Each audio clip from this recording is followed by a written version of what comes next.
no, wait. I've been waiting. That was like the top movie for me now, but it's like, dang, I got to go see Deadpool and Wolverine now. I still haven't seen that. I've seen most of it online, though, just from every time I scroll through Twitter. Right. Yeah, it's unavoidable. They show new things, and I can't not look at it. It's like addicting, so I just like, oh, Cavill, You know what's funny about that movie is like there's so much nonsense in that movie. I think if they could have put out fake scenes, and unless you've seen the movie, you would have no idea if they're real or not. Oh yeah, I mean, and for me, it was always like Deadpool was like the Mad magazine or Saturday Night Live of Marvel. In this case, 20th Century Fox Marvel. It's not serious. You know what I mean? So it's like that's not Wolverine. That's not like none of it's really. I don't know. To me, I took seriously. Well, let's talk about it because that was one of our topics. Not really just we weren't really going to talk about the movie plot necessarily, but the type of humor that's in Deadpool, and how that contrasts with other comedies essentially, or even compares to the comedies. Because I don't know about anybody else, but my wife does not like it. And I remember when the first Deadpool came out, I loved the first Deadpool at the time. Oh, the first it's a great movie. I'll stand by that to this day. I think that's a great flick. Like I think Emily disagrees a little bit, but a lot of like usually get like the dick and fart jokes with like Kevin Smith, but there's just a lot of dick jokes. It's just like nonstop. I mean, it gets kind of old after a while for me personally. I thought the second one was kind of, I don't know. I only watched it one time. The first one didn't outlive its welcome. I think the second one might have a little bit. I like the second one as far as it's kind of. The second one was okay. See, we all make mistakes, man. It's okay. Well, it's one of those comedies where it's a joke, and there's not the jokes aren't really like played out throughout the plot necessarily. There might be a reoccurring joke that they do, but they don't really do those jokes that like go from like develop from Act 1 to Act 2 to Act 3, right? Well, I think it's kind of like Guardians of the Galaxy. In the first one, I like Guardians 1 and 2. But in the first one, it was the jokes are made up because the people are who they are. Yeah. And they come about organically because of the situation. In the second one, it's like we have these skits that we are going to insert into this film. Well, also wasn't a comedy. Yeah. It wasn't relying on that. It's just two different kinds of styles of humor. One is a bit more forced, and the other is a bit more organic. I prefer organic. I think that's why Deadpool 1 holds up better because the plot and the emotional beats of Deadpool 1 are a lot stronger than the other ones. Where you can like even if you do get annoyed by the like constant joke after joke, well, you still got this good solid movie behind all that. But it makes me think there's actually a story somewhere behind all this bullshit. Yeah, what do you know? The other thing about Deadpool. I made a Deadpool joke about the movie. Deadpool's humor is very scattershot. I feel like they do a little bit of everything, and so like what Matt was saying, where some of the humor, some of the sex jokes and wieners and farts and all that. A couple of made me giggle, but they do. Why did you say it that way? They do get a little. I think you should say it like that more. The jokes get a little. Just wiener and fart jokes, man. Yeah, just wiener and fart jokes. Yeah, it's But the thing is, they don't rely. There's a lot of them, but the movie isn't solely relying on that sense of humor. They give that to the audience that wants it, but then they'll have like a slapstick bit where some kind of ridiculous physical humor takes place. But then they also have jokes did I leave the stove on? Exactly. Or they have like classic subversion jokes where he's talking to Inara from Firefly. I don't know what her name is in the movie or the actress's actual name. But something Bordello or something. I don't know. Sure. So that's why I was it makes me think of like the scary movie parodies, right? And like where those are completely reliant 100%. On the jokes. And but like I don't know, I have very fond memories of those movies. That actually is a very good point. This was like the scary movie of like superhero movies. They might as well call it a superhero movie. Right. Parody, 100%. So you got. Oh, sorry. You got your fart jokes. You got your subversion, like the whenever he's talking to her and he's like, "Hey, what can I get for this?" She's like, 48 minutes of whatever you want. And then they go and play skee ball. Yeah, right. And then there's jokes that break the fourth wall. So you have that sense of humor in there as well. His sidekick, what's his name? It's not EJ Murphy, the dude with the hair. And a guy talks like TJ. Was it TJ? Okay. And he sends Deadpool somewhere, and he's like, "Go with this guy. I don't know. It might further the plot." like that kind of stuff. And then anytime they talk about how ugly he is, or when they make references to other films, like with Deadpool, it kind of I don't mind those jokes because it makes sense. It's who the character is. It's like, all right, fine, just make sure my suit isn't green and make sure it's not animated.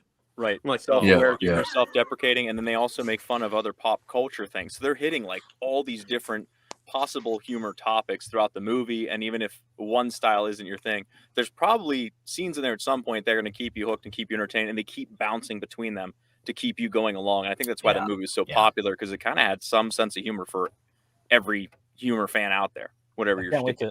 And you're talking about the new one, or just which one exactly, or just the franchise?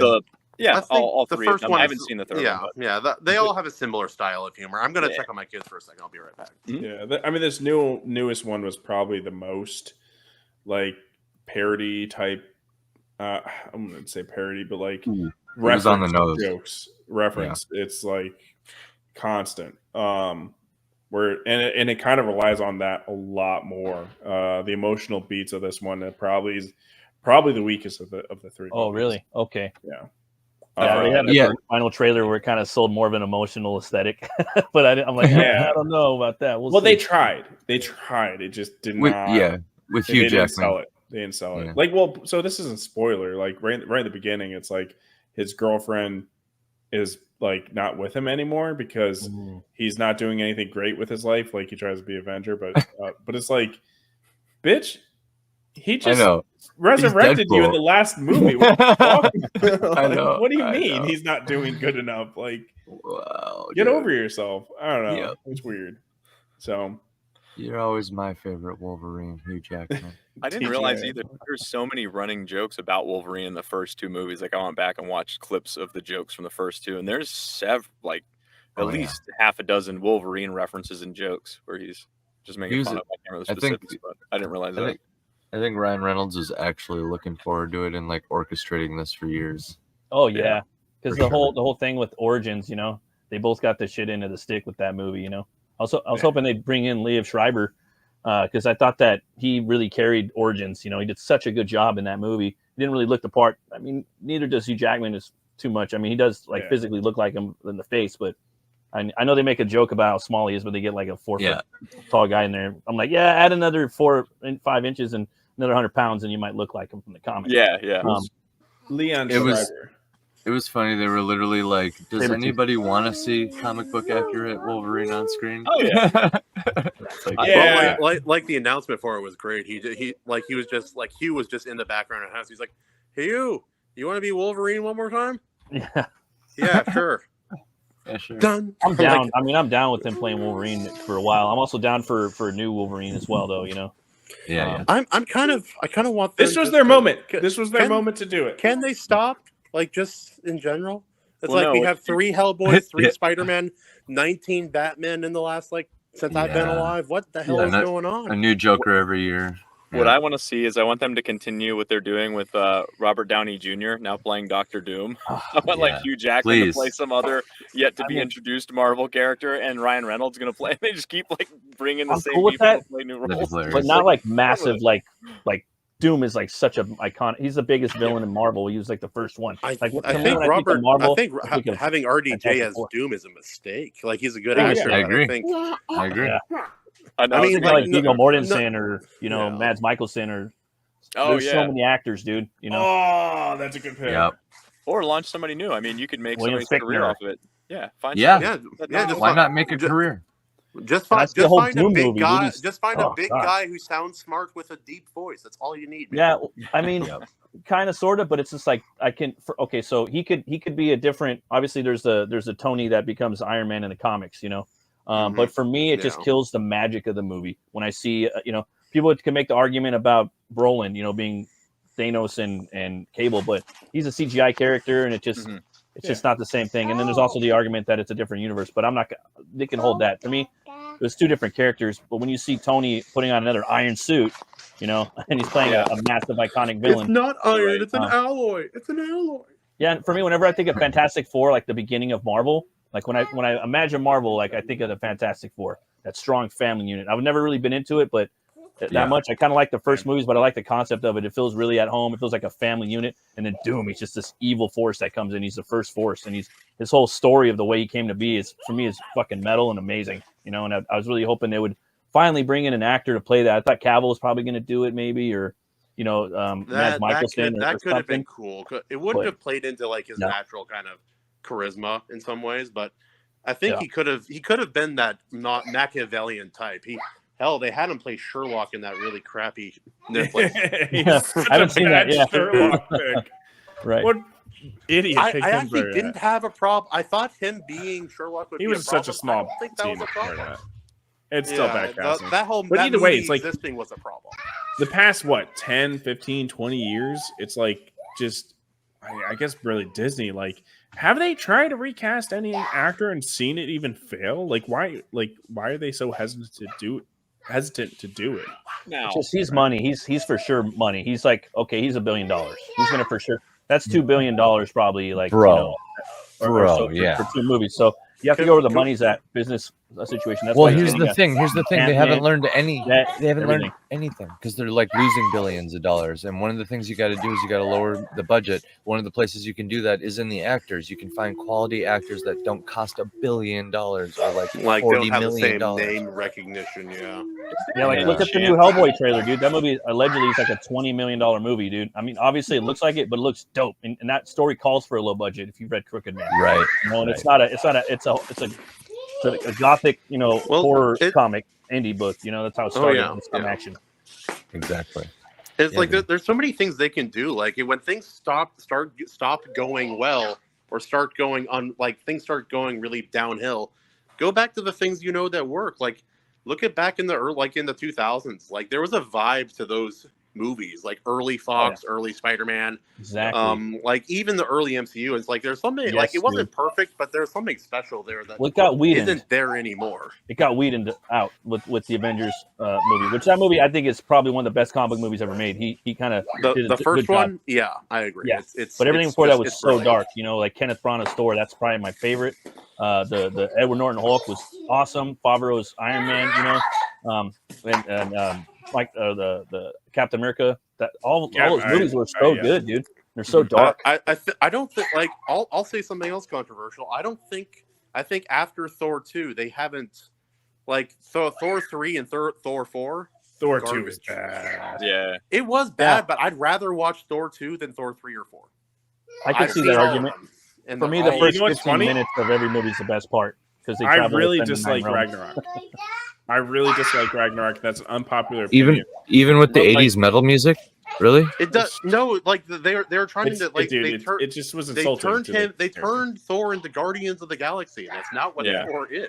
That's what they definitely did. Yeah, they did that. The god of hammers. I thought the god of lightning. No, the hammer gives him the power. No, it's like not even Anthony Hopkins' god level acting can save some of these. No. And like what they did to the Warriors 3, Hela just comes up and just kills him like I'm Hela, and like that. Whatever happened to the emotion of the murdering of the Warriors 3? I felt nothing. You're right.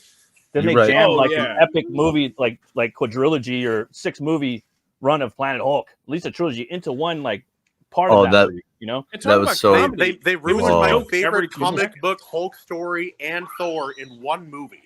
I don't even know how you do that. So it's a movie. It was a fun Jeff movie. Goldblum, that'll fix that. It was a travesty.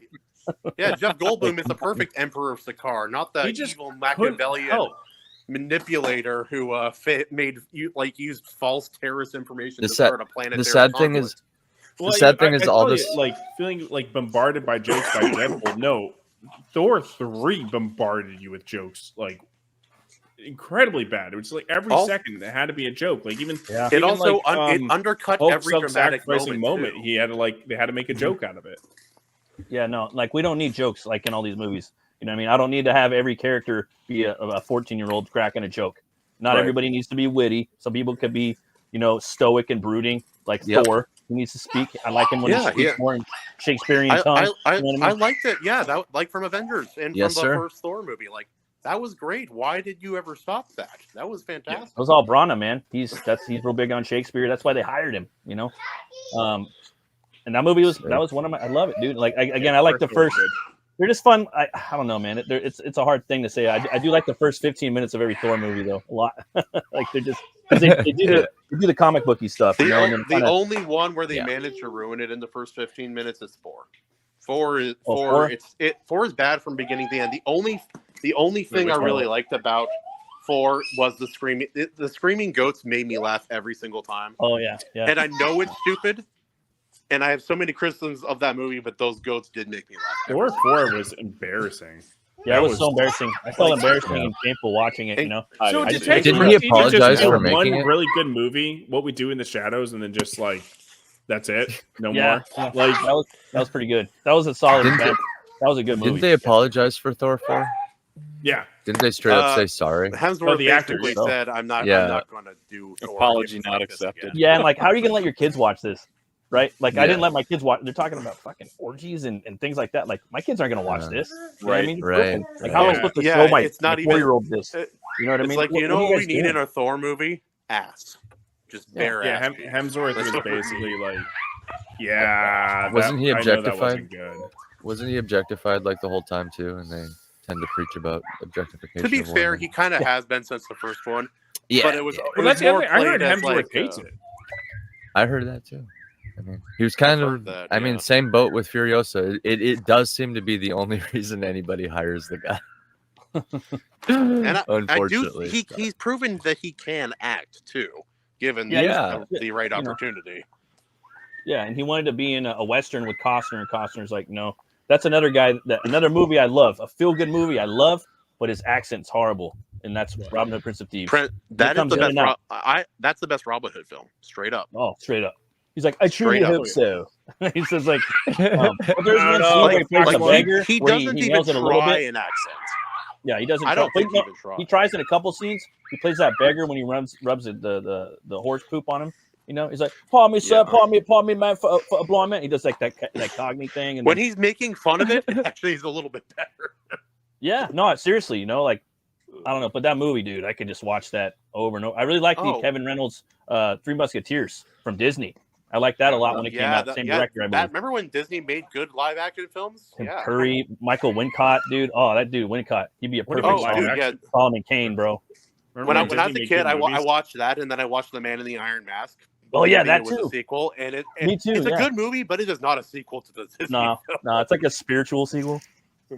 And Leonardo I love DiCaprio's when there's like, spiritual I'm sequels. so good at acting. I'm going to do 2 parts very, very well. Do you guys think there's any chance to get back to kind of go back to Robert Downey Jr.'s Dr. Doom? Is there any chance that Disney is pulling a fast one and he's not actually playing Dr. Doom, that he's just in the movie? Very possibly. As a There's different a lot character? of possibilities. Yeah, there's so many things he could do. Like he could be, you know, mentally hijacked. He could be in a coma, right? And Victor Von Doom his spirit could be in him. It could be like an alternate version of Tony, where it's that.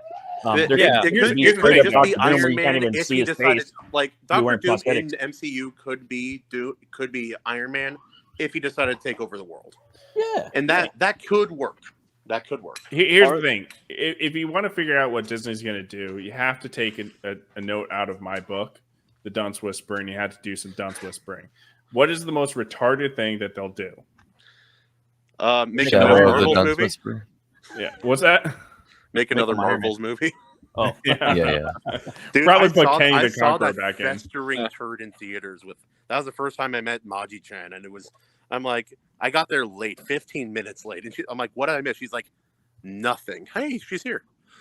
It could just be his voice, but you got the new Fantastic Four movie coming up. I've seen some leaked trailer footage or whatnot, and it looked awesome. I was all on board. And when I do think of like old Marvel, I think of the 60s, you know. But again, I don't like how they're putting it in another universe. RDJ is probably going to have to be in there maybe to be Doom. But if he's Tony, he's not that Doom. So they don't have to put him in there, which I do not like. You know what I mean? And again, I'm going to have to – we're probably never going to get Doom. They're stretching a lot of probably never a proper Doom. Yeah, Doom is like a Machiavellian Darth Vader in the Marvel universe. Yes, sir. Are there any stories where Iron Man and Dr. Doom fight each other or are in the same place? Many times. Iron Man almost always loses. Okay, so there's a chance then that he is going to come back as Iron Man, and this is a bait and switch, and they're just trying to get people talking about it and how bad the casting is, and then they'll say, just kidding, he's actually Iron Man. People go, oh my gosh, this is relief and excitement at the same time. And then you get a new Doom that comes in. Boom. Yes, the invincible armored Iron Man. Well, I'm sure they have a bunch of ideas, to be honest with you guys. I wouldn't be surprised if they have like contingencies. They're checking out what people are doing on the internet. They're like, all right, guys, we're gonna roll with this. You know, that's what I would do if I was them. You know, most likely put up the new Hellboy trailer and see what people think. All right, let's show them the real Hellboy trailer. Oh shit, this movie looks pretty good for $5 independent movie. Like a lot. I don't know if you guys noticed. A lot of people switched the tone when that new Hellboy trailer dropped. You know, it looks a little scarier. A lot more people are kind of down to watch it. Remember the David Arbor version? Yeah, nobody else does either. No, I think most likely what they'll be doing is that Dr. Doom's going to be an Iron Man variant. Yeah, that's what he is. That's most likely. 90% sure everybody knows it, you know, and then they might do the bait and switch of, you know, I'm not the real Doom, and you know, maybe I was in a coma, like kind of like how they did with Superior, with what they did with Superior Spider-Man, how Doc Ock took over Peter, which is an awesome read. I highly recommend it. Yeah, I remember that. That was good. So. Spider-Man used to have a lot of really cool storylines, more so than a lot of other Marvel characters, unfortunately. Like sometimes Thor, they did some weird things with Thor when I was a kid. Oh yeah. Like Matt, have you ever seen 90s Thor and his design? Yeah. Dude, like he looked awesome, but he didn't look nothing like Thor. He was like 80s, like he had a big two-handed hammer, the big ponytail and shit.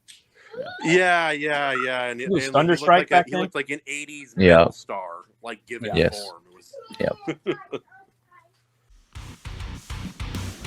You just watched a clip from the Iron Seas podcast. Make sure to like this, subscribe. It helps us out a little bit.